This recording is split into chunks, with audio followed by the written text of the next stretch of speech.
Hello, everyone. Today is Wednesday, October 2nd, 2024, and my name is Joy J, and I am a recovered Al-Anon and will be leading this meeting. We want to welcome everyone to our Al-Anon Big Book Recovery meeting. This is a step speaker meeting that meets every Wednesday night at 5:30 p.m. Pacific time or 8:30 p.m. Eastern time. We will study the 12 steps by using the precise instructions out of the Big Book of Alcoholics Anonymous as they relate to us as Al-Anons. Let's get our meeting started. This, what I'm about to read, is the original AA preamble written by the AA Grapevine describing the fellowship in 1940. We study the preamble with an open mind and open heart to consider how it applies to Al-Anon. This helps us to stay focused on the message of recovery the pioneers intended while observing the traditions in action. Through the actions taken based on the instructions of the basic text, we comprehend what the pioneers meant when they describe the membership of AA, which is that they work with a program of recovery and they no longer drink. And in our case, we no longer obsess over the alcoholic. Through continuous action and study of these principles, the understanding of the value of the original preamble reveals itself. We ask for your humble consideration of our sincere admiration of the pioneers of Alcoholics Anonymous. The simple hope is that we of Al-Anon will grow into the same clarity and unity that birthed the original 12-step fellowship, because without them, after all, none of us would be here. So I'm going to go ahead and read the original AA preamble. It says, "We are gathered here because we are faced with the fact that we are powerless over alcohol and unable to do anything about it without the help of a power greater than ourselves. We feel that each person's religious views, if any, are his own affair. The simple purpose of the program of Alcoholics Anonymous is to show what may be done to enlist the aid of a power greater than ourselves, regardless of what our individual conception of that power may be. In order to form a habit of depending upon or referring all we do to that power, we must at first apply ourselves with some diligence. By often repeating these acts, they become habitual, and the help rendered becomes natural to us. We have come to know that as alcoholics, we suffer from a serious disease for which medicine has no cure. Our condition may be the result of an allergy, which makes us different than other people. It has never been permanently cured by any treatment with which we are familiar. The only relief we have to offer is absolute abstinence, the second meaning of AA. There are no dues or fees. The only requirement for membership is a desire to stop drinking. Each member squares his debt by helping others to recover. An Alcoholics Anonymous member is an alcoholic who, through the application of an adherence to the AA program, has forsworn the use of any and all alcoholic beverages in any form. The moment he takes so much as one drop of beer, wine, spirits, or any other liquid containing alcohol, he automatically loses all status as a member of Alcoholics Anonymous. AA is not interested in sobering up drunks who are not sincere in their desire to stay sober for all time. Not being reformers, we offer our experience only to those who want it. We have a way out on which we can absolutely agree and on which we can join in harmonious action. Rarely have we seen a person fail who has thoroughly followed our program. Those who do not recover are people who will not or simply cannot give themselves to this simple program. Now, you may like our program or you may not, but the simple fact remains that it works, and we believe is our only chance to recover. There is a vast amount of fun included in the AA fellowship. Some people might be shocked at our seeming worldliness and levity, but just underneath there lies a deadly earnestness and a full realization that we must put first things first. And with each of us, the first thing is the solution to our alcoholic problem. To drink is to die.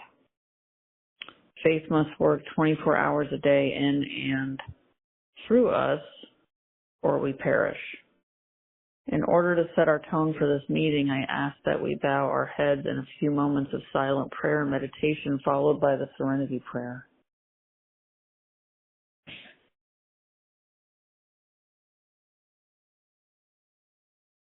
God, grant me the serenity to accept the things I cannot change, the courage to change the things I can, and the wisdom to know the difference. Thy will, not mine, be done. I wish to remind you that whatever is said at this meeting expresses our own individual opinion as of today and as of up to this moment. We do not speak for AA as a whole, and you are free to agree or disagree as you see fit. In fact, it is suggested that you pay no attention to anything which might not be reconciled with what is in the AA Big Book. If you don't have a big book, it is time you bought one. Read it, study it, live with it. Follow the directions in it and learn what it means to be an AA. And that's the end of the preamble. A sponsor is anyone who has had a psychic change as a result of working the steps and has a willingness to work with others. For those looking for a sponsor to guide them through the steps, please stay tuned and have your pens ready to record phone numbers immediately after the meeting. Each Al-Anon group ought to be a spiritual entity having but one primary purpose, that of carrying the message to the Al-Anon who still suffers. This is our primary spiritual aim. Our job as a group is to provide people with a place to learn about and work the steps. It has been our experience that working the steps consistently provides us with a better, saner life. We consider all else to be an outside issue. That includes personal problems. The proper venue for sharing such problems is with a sponsor. This is, after all, where real recovery takes place and working the steps with a sponsor. We are just so glad we're all here, and we are all here because we are not all there. And there will be a period of fellowship after the meeting. If you have questions, if you need a sponsor, if you need to check in or get current, or if you want to discuss other literature, please stick around for the fellowship. That would be a better time for these subjects. Hold on, I want to make sure I'm not missing something. Okay, we're going to do newcomers at the end. Okay, so this is a Step Seeker series. So I'm going to be speaking this month. So every Wednesday for the month of October, I'm going to be talking about the steps. So today I'm going to be covering the first 3 steps, and then next week we'll get to steps 4 through 6, and then we'll just see where that goes with that, because sometimes I have a hard time staying on track through the weeks, but we'll see how it goes. So I'm going to go ahead and get started with the meeting today, and the first 3 steps. So when we talk about, I'm just going to go through some passages out of the AA Big Book. So you will want to grab one if you don't already have one. So let me pull it up here. So I'm going to start at the beginning of the book, and I'm going to be covering step 1. And as Al-Anons, we have the same step 1 as the alcoholic does. So, and the reason for that is, I'm powerless over the alcoholic in my life, who is powerless over alcohol. So, therefore, I have no control over how alcohol affects the alcoholic's body. So, when we open up the AA Big Book and you look at the first page, and I'm talking about the title page, it says, Alcoholics Anonymous, the story of how many thousands of men and women have recovered from alcoholism. And so they're giving us some insight right away into the text and what's going to happen here, and it's going to teach us how to recover. Now, originally, the family members, before there was Al-Anon didn't come about until, I believe it was the early 50s. Not sure totally sure on the year, but, prior to that, we talk about, the first alcoholics were able to recover in the mid-30s. And so we're talking about almost, a 15, 20 year gap there where family members were being brought through the steps, starting at times started through recovered alcoholics. We're showing them these things as they grew in numbers. They would have these kind of informal gatherings, maybe the same time as an AA meeting was going on, maybe in a back room, and they started to help each other. And so it talks about, we can recover, and the alcoholic can recover from alcoholism the same way that we can recover from obsessing over them and making them the most important thing in our life. And so this book, it talks about how many people have recovered. So this wasn't just one person writing their theory about how this all works. It was basically a compilation. Even though Bill Wilson wrote the book, there were many, many, many others who had to sign off that it was a shared experience. I'm going to go over to the forward of the first edition, and that's Roman numeral, is that 13? Yeah, Roman numeral 13 if you're in a fourth edition. It should be the same for third or fourth here. But it says, we of Alcoholics Anonymous are more than 100 men and women who have recovered from a seemingly hopeless state of mind and body. To show other alcoholics precisely how we have recovered is the main purpose of this book. For them, we hope these pages will prove so convincing that no further authentication will be necessary. We think this account of our experiences will help everyone to better understand the alcoholic. Many do not comprehend that the alcoholic is a very sick person, and besides, we are sure that our way of living has its advantages for all. And so they're referencing here, the forward of the first edition, they talk about, so we're learning a lot of things here. I study the Big Book of Alcoholics Anonymous as a recovered Al-Anon because I'm getting insight to what alcoholism is, and I'm learning. And when that happens, it helps give me, instead of looking at my alcoholic loved one as a terrible person because they're not quitting, because they don't love me enough, it helps me to see that they're sick, and I can give empathy here. And I can also use these same steps to learn how to tap into this power that's going to solve this problem that I have, where I just can't leave them alone, where I try to manage their recovery.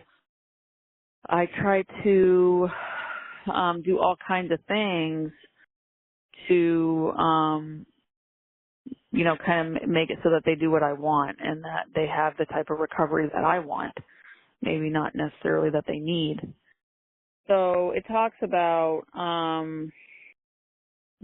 this hopeless state of mind and body, which is what alcoholism is. So it's referencing two-part illness here. An alcoholic is powerless over his mind because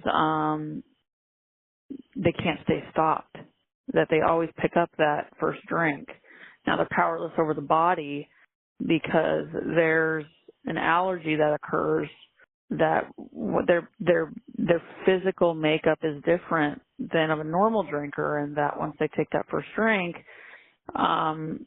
it ignites a phenomenon of craving that makes it almost impossible to stop.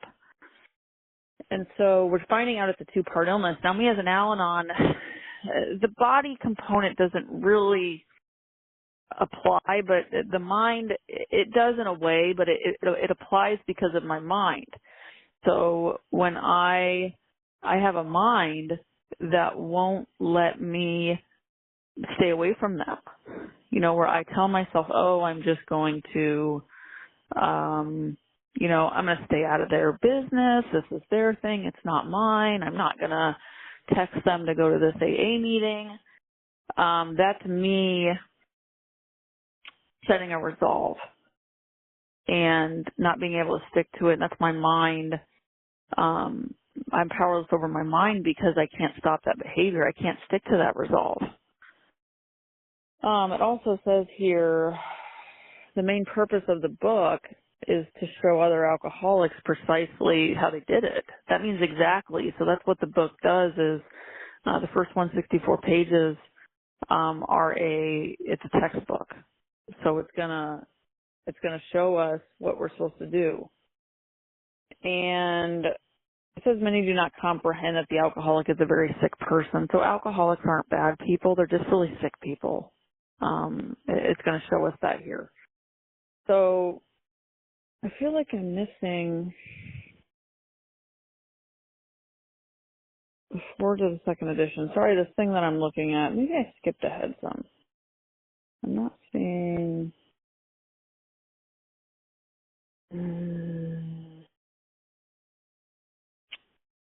I skipped the second edition. I skipped a page. I'm going to go back to the preface on Roman numeral 11 because this is a good a good passage here. It says, because this book has become the basic text for our society and has helped such large numbers of alcoholic men and women to recovery, there exists strong sentiment against any radical changes being made in it. And this is Roman numeral 11 in the preface. And this idea that why is there strong sentiment against changing the big book of Alcoholics Anonymous? And it's because what's written here works. It's a historical document. There's no reason to change something that's been working. All right, so I'm going to go into the doctor's opinion. There is something I want to touch on that before I get to the doctor's opinion, and it's in the forward of the second edition. Let me pull it up here. For some reason in this thing that I'm looking at, it doesn't have it. Let me find it real quick. Because it's good stuff. All right, so on Roman numeral 20, they give us some stats, and it talks about, where can it says of alcoholics who came to AA and really tried, 50% got sober at once and remained that way. 25% sobered up after some relapses, and among the remainder, those who stayed on with AA showed improvement. Other thousands came to a few AA meetings and at first decided they didn't want the program, but great numbers of these, about 2 out of 3, began to return as time passed. So there were 16 years that had gone by between the printing of the first edition and the second edition. And so they they wanted to know how the program was doing in the beginning. So they took really, really good records in the early days of Alcoholics Anonymous. And so they're talking about here, when all is said and done, basically a 75% success rate. And it's pretty remarkable. And they were actually boasting higher success rates in some of the main groups in that time. Like the Akron groups were boasting a 95% success rate. And there's a lot of things that happened between then and now that kind of push people away from following the big book. I'm not going to get into all of it now, but the idea, what it comes down to, and we're not seeing that type of success today. And if anybody wants to challenge what I'm saying, you can go into any local 12-step meeting and do your own little test and hang out for a while and start tracking newcomers and seeing, what is who's sticking around, who's picking up, a 1-month chip, a 6-month chip, a 1-year chip, and you would probably be shocked at probably how low the statistics are. And just by doing your own analysis. And the reason, we've started diverting from the big book, and it gets down to, if I want the type of recovery that the founders of this program had, I'm going to do what they did. And at that time, all they had was this book. And they were boasting pretty strong numbers. And so for me, I know that if I want that type of recovery, I'm going to do what they do. So it basically comes down to, if you want solid recovery, you got to do what the book says. You have to work a program of action. All right, I'm going to go over to I need to pull up something right here. I thought, sorry, I'm not as prepared as I should be, but I need to pull up something. Al-Anon. There it is. Okay, I found it. Mm-hmm. Okay, I'm going to go into the doctor's opinion, and I'm going to go into Roman numeral 28, and the top of that page. So Dr. Silkworth is going to, we think about step one, we're powerless over alcohol, and our lives become unmanageable. So what does it mean to be powerless over alcohol? Now, Dr. Silkworth does, his main opinion at the time was the body of an alcoholic is different. And so when it comes down to Al-Anon and family members, we're going to understand that the body chemistry of an alcoholic is different than ours, unless we're an alcoholic ourselves, which that does happen as well. But, leaving that out of the equation, we're learning how that there's a physical condition here that renders them helpless once they take that first drink. And that's really what Dr. Silkworth became known for, was this theory that they weren't just different mentally, which everybody kind of knew at the time that there was something mentally wrong with alcoholics. They've been cast aside throughout history and written off by a lot of people, except for family members. We would always be there and stick with them and try to help them and do what we could. Even though it felt like there was not a lot we could do. And so this, what he's going to write about here is talking mainly about the body of the alcoholic. And so at the top of Roman numeral 28, it talks about it. He says, we believe and so suggested a few years ago that the action of alcohol in these chronic alcoholics is a manifestation of an allergy, that the phenomenon of craving is limited to this class and never occurs in the average temperate drinker. These allergic types can never safely use alcohol in any form at all. And so when it talks about in step one, powerless over alcohol, so for the alcoholic, they're powerless over their body because when they take that first drink, there's a loss of control that happens. It ignites the craving where they want the second drink more than the first and the third more than the second, and so on and so on. Now, as a family member, there is a thing that occurs here in the body of a family member, but it's not the same like what's going on with an alcoholic. What that means is, for somebody like me, once I start wanting to manage the alcoholic, it can be like a runaway train in my thoughts, in that once there's a loss of control that happens for me in my thoughts once I start wanting to control and manage this person. But it's not the same. The mind proceeds. That happens because I've lost choice. I don't have a choice into whether or not I'm going to obsess over the alcoholic anymore.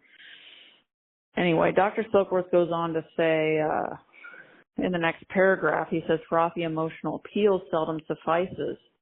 The message which can interest and hold these alcoholic people must have depth and weight. So this depth and weight idea, what that means is that me as a family member telling my alcoholic loved one to just stop, or do it because you love me, or whatever the reason is, it doesn't have depth and weight. But what does have depth and weight is them working with another alcoholic who's recovered, somebody that speaks their language. And the same with me as a family member.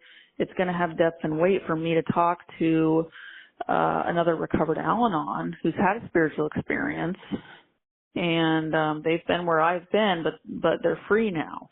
That's going to hold me. That's not the same thing as like a therapist just telling me to knock it off. The message I need to hear needs to have depth and weight.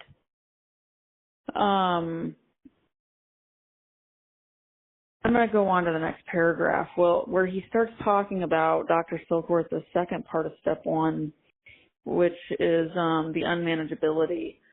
And he's referencing the mind here. So when we think about, we learned kind of earlier on in the forward to the first edition, they talk about hopeless state of mind and body. So he's kind of talked about the body aspect already, where, it comes down to control, and now the second part of step one comes down to the mind, the unmanageability. And so he talks about that here. He says men and women drink essentially because they liked the effect produced by alcohol. So alcohol is doing something for the alcoholic. That's why they do it. It's producing an effect.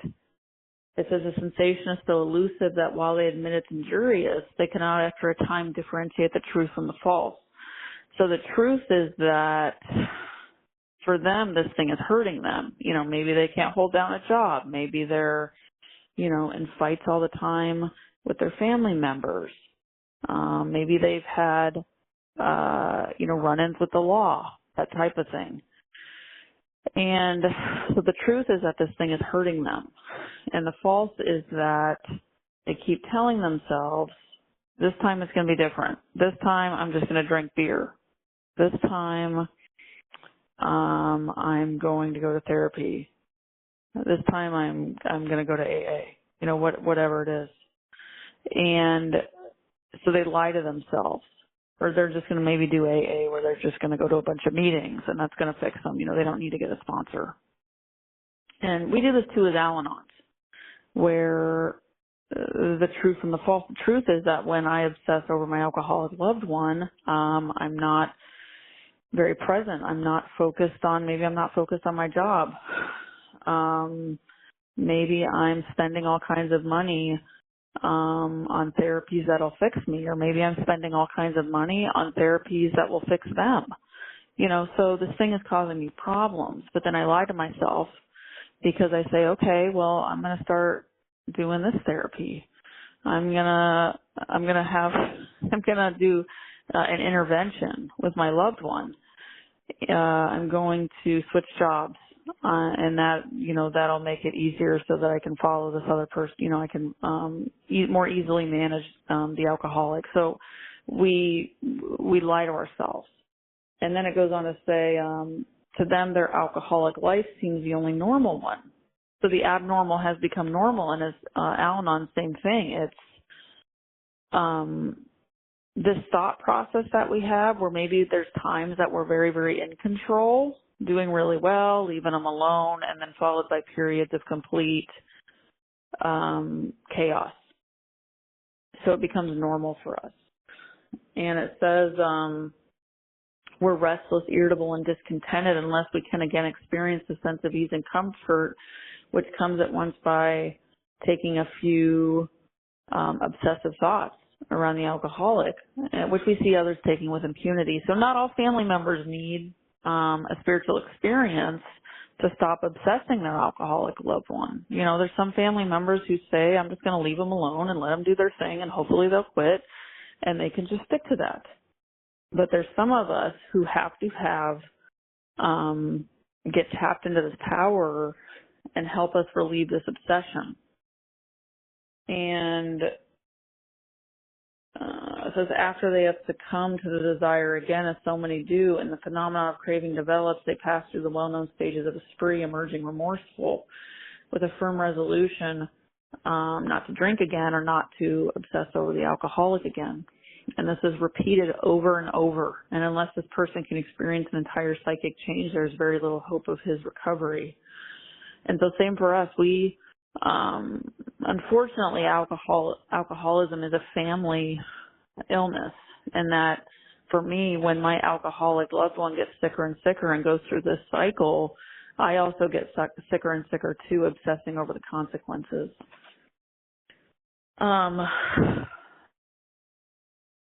The next paragraph says, once a psychic change has occurred, the very same person who seemed doomed, who had so many problems he despaired of ever solving them, suddenly finds himself easily able to control his desire for alcohol, the only effort necessary being that required to follow a few simple rules. So again, Dr. Silkworth, this chapter being dedicated to mostly about the body, about the allergy, saying, what he saw and he saw through Bill Wilson and the people that Bill was working with, is that they were this lack of control problems they were having. All of a sudden, they were able to control it, and it was because of a psychic change that needed to occur.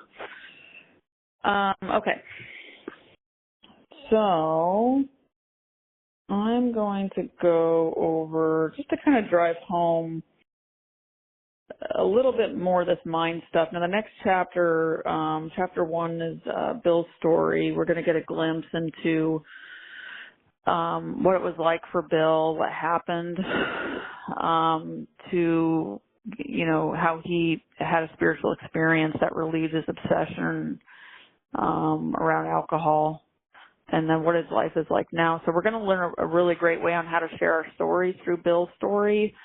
Kind of some step 2 stuff in Bill's story too, because if we think about at the time that they were shipping this book at the time all over the United States, hoping, it would reach someone where there was no recovered alcoholics. They were hoping these people would read Bill's story, and that they could believe that if it worked for Bill, that it would work for them. And so Bill's story really, really helpful here at the beginning of the book, just to help these brand new people who never even knew there was a solution, help them find some hope and some experience and knowledge through Bill's story. And then in chapter 3, their solution, they're still getting into step 1. They talk quite a bit about their solution about the body problem. They start getting into the mind problem. More about alcoholism is completely dedicated to the second part of step 1, the unmanageability, the moment of insanity that precedes the first drink. And so it's kind of it's why it's really important we have recovered sponsors guide us through this book, because it's not laid out in a way where it's like, chapter 1, step 1, chapter 2, step 2. It really is meant for us to be worked in a way with someone that has been there. Now, that wasn't always the case. Again, they have many references in the book where they tell us how we're to do a third step and who to do it with. And that's the great thing about the book, is for every step they're going to tell us who to do it with, how to do it, what's going to happen if we do it, the step, what's going to happen if we don't do the step.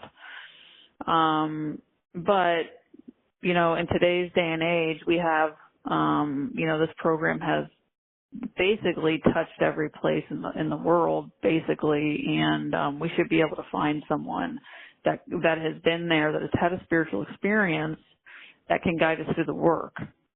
But getting back to kind of driving home this step 1 stuff on page 24, it talks more about the mind problem. It says, the fact is that most alcoholics, for reason yet obscure, have lost the power of choice and drink. Or if I'm thinking about this from the Al-Anon perspective, the fact is that most Al-Anons, for reasons yet obscure, have lost the power of choice in our thinking.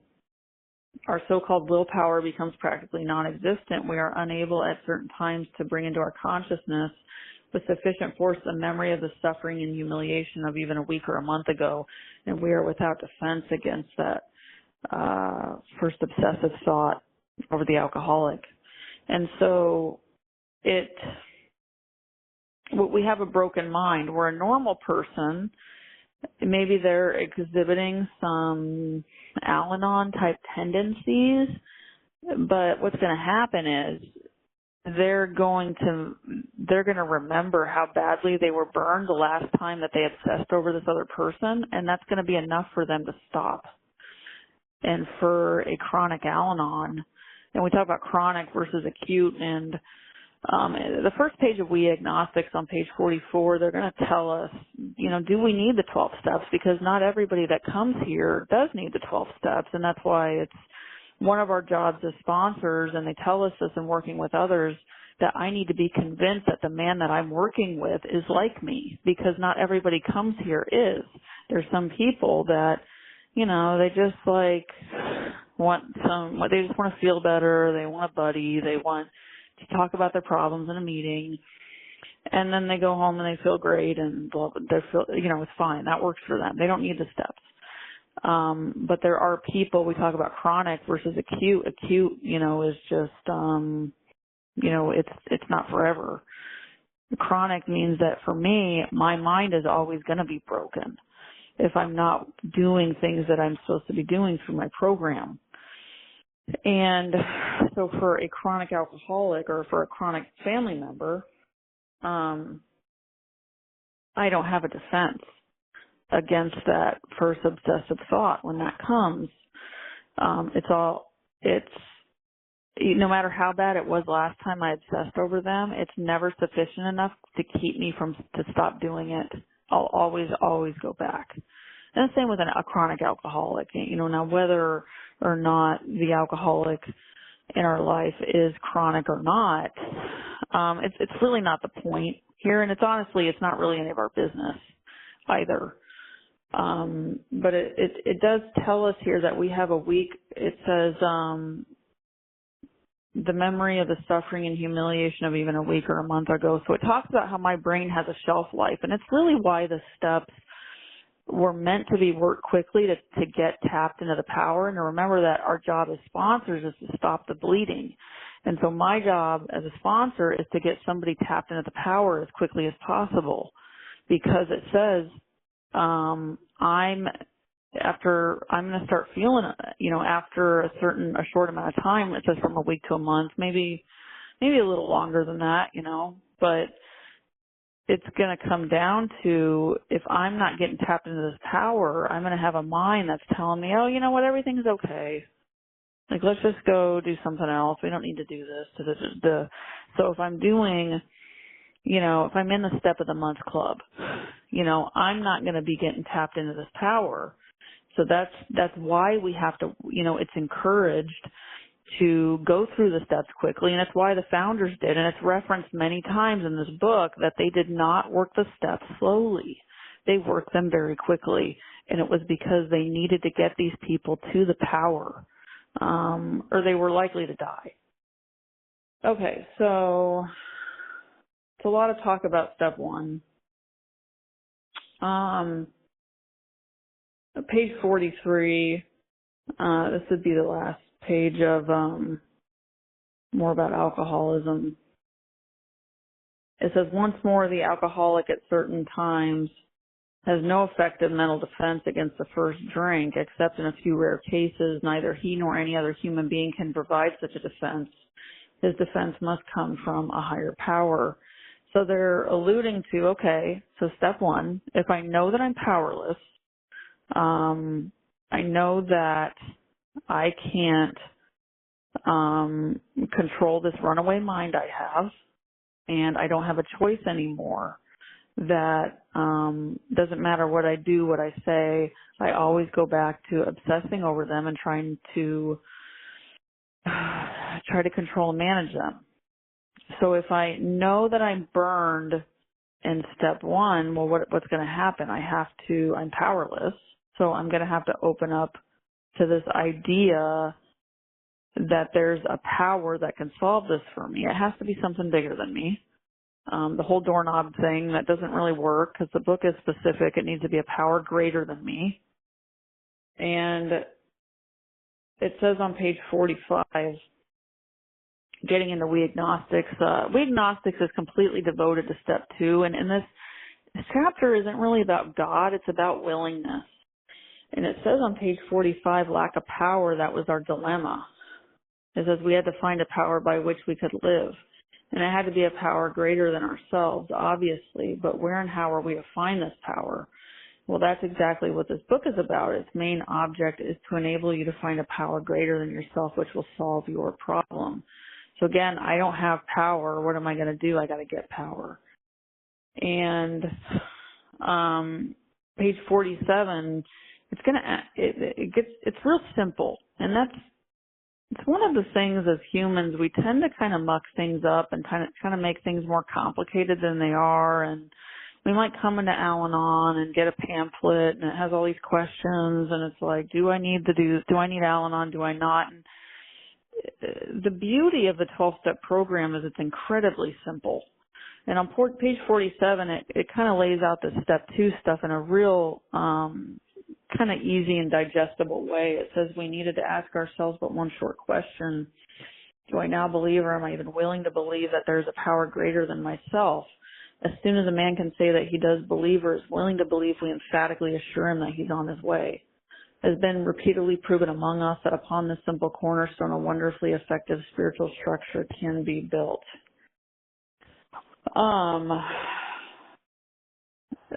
So very simple. Do I now believe, or am I willing to believe? And so this isn't, the step 2 stuff is God stuff. And a lot of people come here with the God stuff, like really just kind of stuck sideways. And when we're burned enough through step 1, this God stuff really isn't that difficult. And that's how I felt when I came here. And that I was like, well, you're just saying for me to not feel this sick all the time and this disturbed in my skin, that all I got to do is believe in God. And it's just, it's like sign me up, because it doesn't seem that hard. And that's why they have the chapter We Agnostics, because they knew that more than half of the original fellowship did come in as agnostic. And so if we break down this step 2 stuff, all belief is capitalizing on the experience of someone else. So if I'm having a hard time with the God stuff, then can I believe that this worked for my sponsor?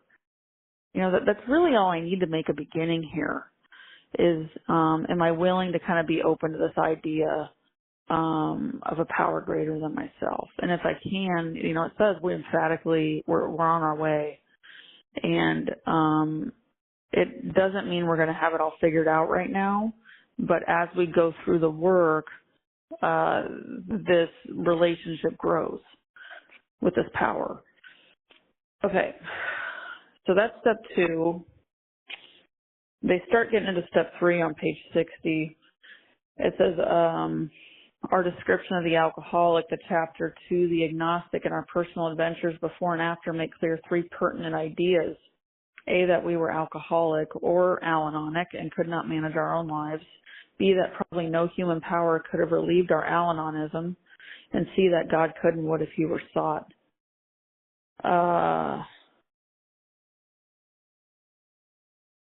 Being convinced, we were at step 3, which is that we decided to turn our will and our life over to God as we understood him. Just what do we mean by that? Just what do we do? So I need to know the ABCs that are written here on page 60. It needs to be my truth before I can move on to step 3. So it's talking about, it says A, that we were Al-Anons or family members and could not manage our own lives. That's step 1.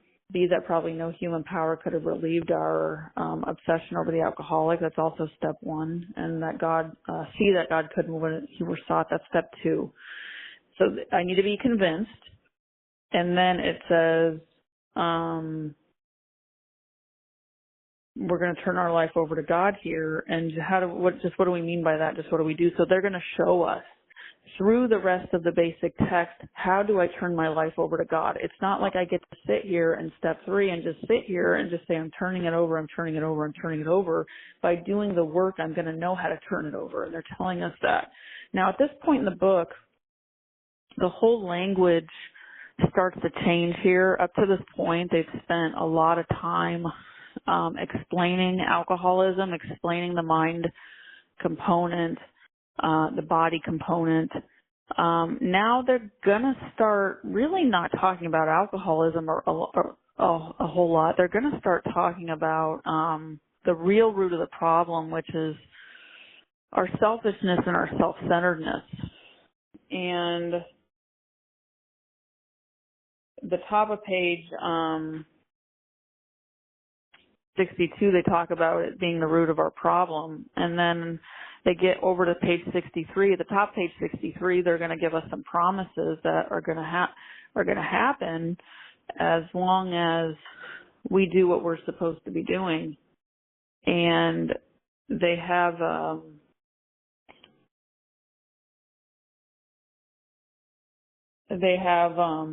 prayer, the step 3 prayer there on the bottom of page 63. But what many of us choose to do is to say that prayer with our sponsors. And they say at the bottom of the page too that the wording doesn't have to be exact, but the intent needs to be the same. And so what's happening in step 3 is I'm making a decision, and that's all the first 3 steps are. They're just decision steps, and they're not really asking us to do anything. In this decision I'm making in step 3, it's kind of like I'm entering into a contract with God, in that when I say the step 3 prayer, and that what the deal is, what's happening is that my life has not been going well, and it's because of this selfishness. And so I'm making a deal in step 3 that I'm going to let God drive the ship, because when I drive the ship, it does not go well. And so the deal is I'm going to let God drive the ship here.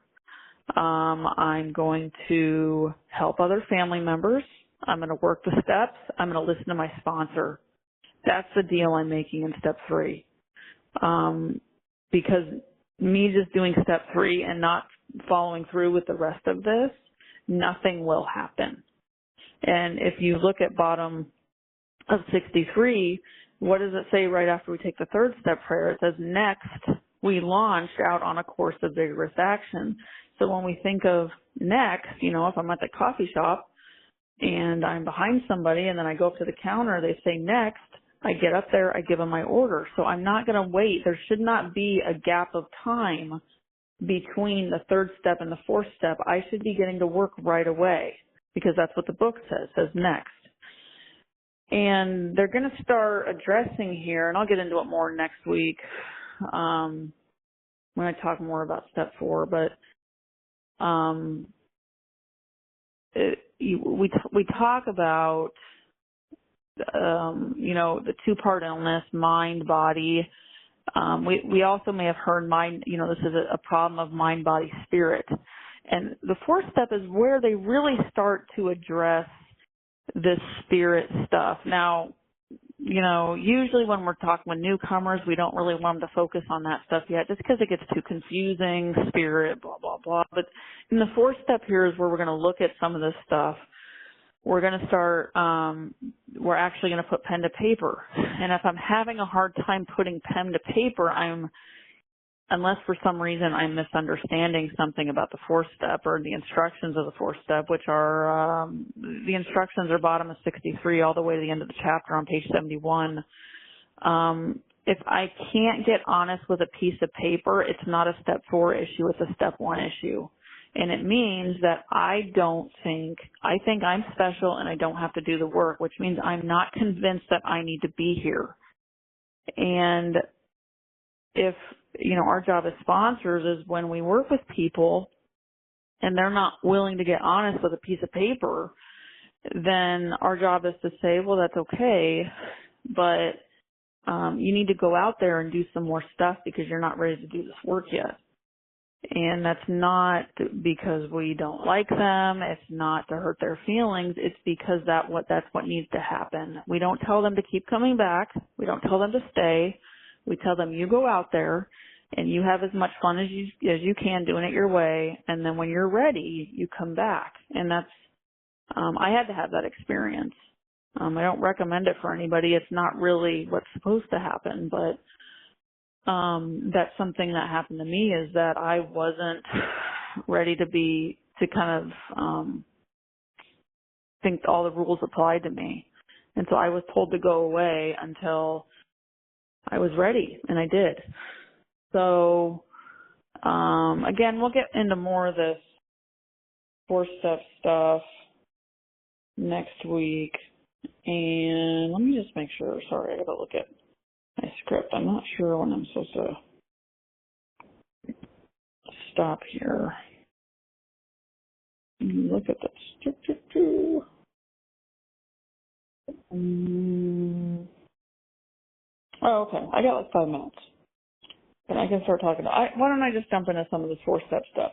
So I've got a few more minutes. Okay. Let me open this up. Sorry, guys. I'm not super prepared with my page numbers. Is this one how it works? Which how it works? Yes, here we go. Okay. So we already kind of covered the bottom of page 63 stuff. Next, we launched out in a course of vigorous action.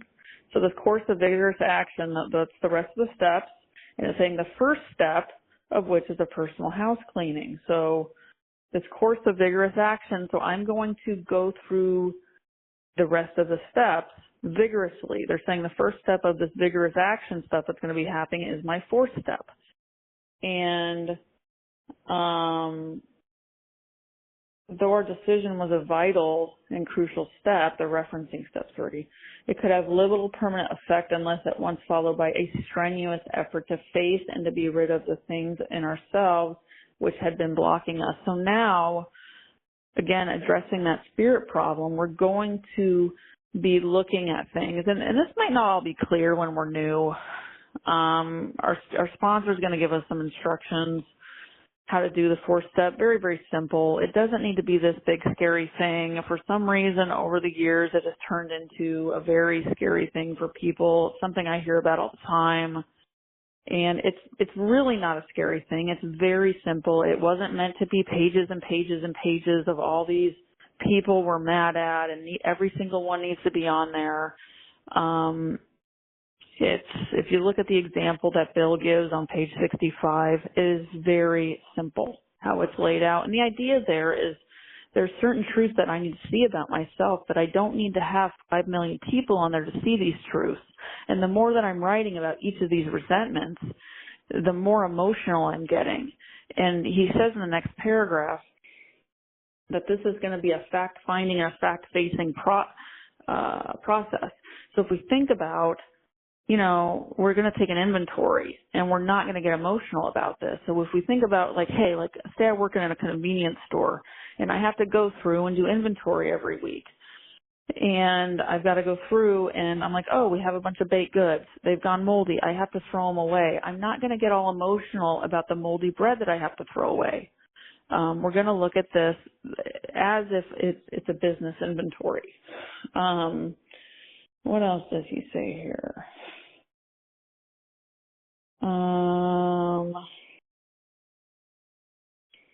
It says now, talking about there's 3 inventories. They start first with resentments, then they get into fears, and then they get into our sex harms.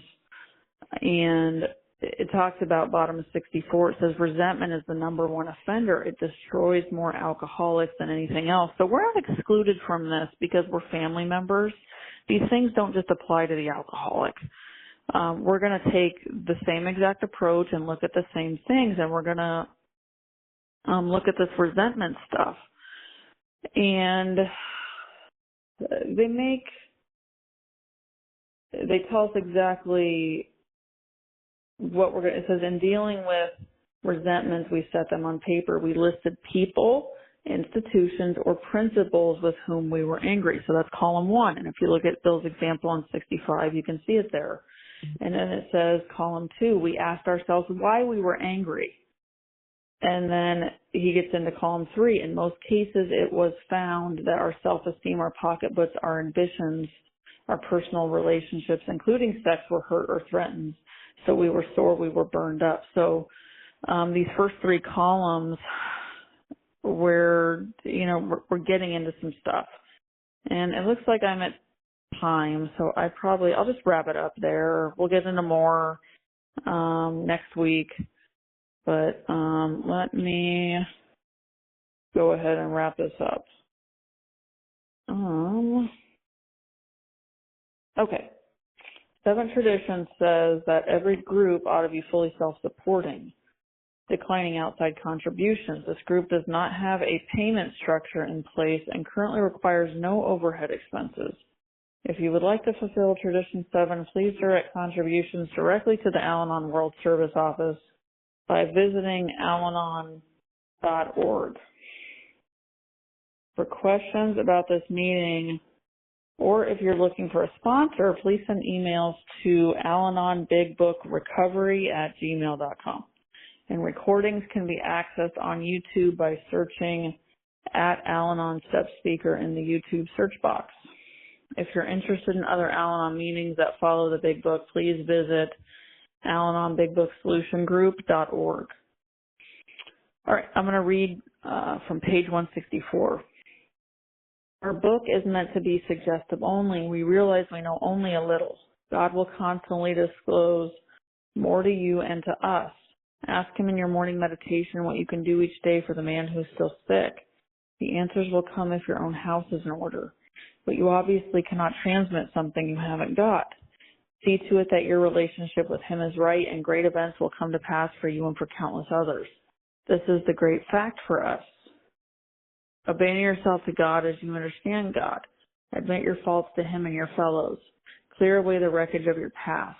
Give freely of what you find and join us. We shall be with you in the fellowship of the Spirit, and you will surely meet some of us as you trudge the road of happy destiny. May God bless you and keep you until then. Now let's have a moment of silence for the Al-Anon who still suffers, followed by the Lord's Prayer or a prayer of your own choosing said in silence.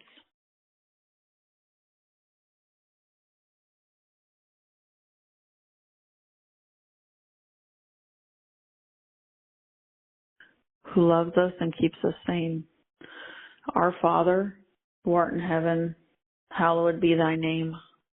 Thy kingdom come, thy will be done, on earth as it is in heaven. Give us this day our daily bread, and forgive us our trespasses, as we forgive those who trespass against us. And lead us not into temptation, but deliver us from evil.